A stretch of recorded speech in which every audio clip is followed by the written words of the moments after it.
Hi friends, ഇന്ന് നമുക്ക് നല്ല നാടൻ തക്കാളിക്കറി ഉണ്ടാക്കിയെടുക്കാം. അപ്പോൾ അതിന് വേണ്ടിയിട്ട് ഞാനിവിടെ 2 തക്കാളി എടുത്തിട്ടുണ്ട്. അപ്പോൾ ഇനി ഇത് അരിഞ്ഞ് ഈ ചട്ടിയിലിട്ട് ഇട്ട് കൊടുക്കാം. അപ്പോൾ ഇത് തക്കാളി അരിഞ്ഞിട്ടിട്ടുണ്ട്.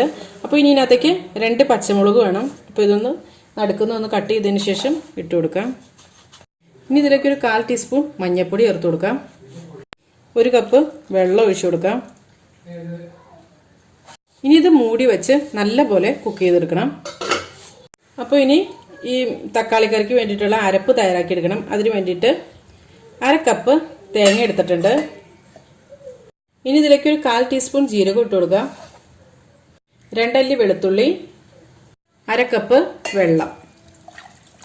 ഇനി ഇത് നന്നായിട്ടൊന്ന് അരച്ചെടുക്കണം. അപ്പോൾ അതായത് ഇപ്പോൾ വെന്ത് വെള്ളമൊക്കെ പറ്റിയിട്ടുണ്ട്. അപ്പോൾ ഇനി ഇതൊന്ന് ഉടച്ചു കൊടുക്കാം. ഇനി ഇതിനകത്ത് ആ തേങ്ങ അരച്ചത് ചേർത്ത് കൊടുക്കാം. അപ്പോൾ ആ ജാറൊന്ന് കഴുകി ഒഴിക്കണേ വേണ്ടത്. അപ്പോൾ ഇനി ഇതൊന്ന് മിക്സ് ചെയ്ത് കൊടുക്കാം. ഒന്ന് തിളച്ച് വരട്ടെ. ഇതിൻ്റെ അകത്തേക്ക് ഒരു 1/2 ടീസ്പൂൺ ഉപ്പ് ചേർത്ത് കൊടുക്കാം. ഇപ്പോൾ ഇത് തിളയ്ക്കാൻ തുടങ്ങിയിട്ടുണ്ട്. ഇനി ഫ്ലെയിം ഓഫ് ചെയ്യാം.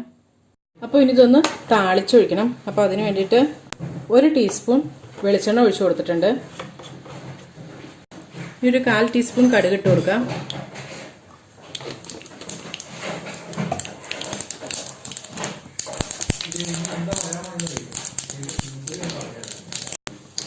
പിന്നെ ഒരു 2 ചുളം ചുവന്നുള്ളി, 2 വറ്റൽമുളക്, പിന്നെ കുറച്ച് കറിവേപ്പില.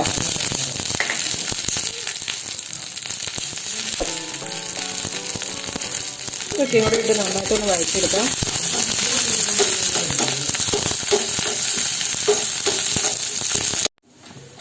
ഇനി ഫ്ലെയിം ഓഫ് ചെയ്യാം.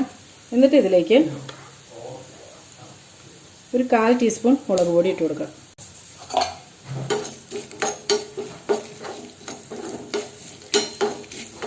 അപ്പോൾ ഇനി ഈ താളിച്ചത് ഇതിനകത്തേക്ക് ഇട്ട് കൊടുക്കാം കേട്ടോ.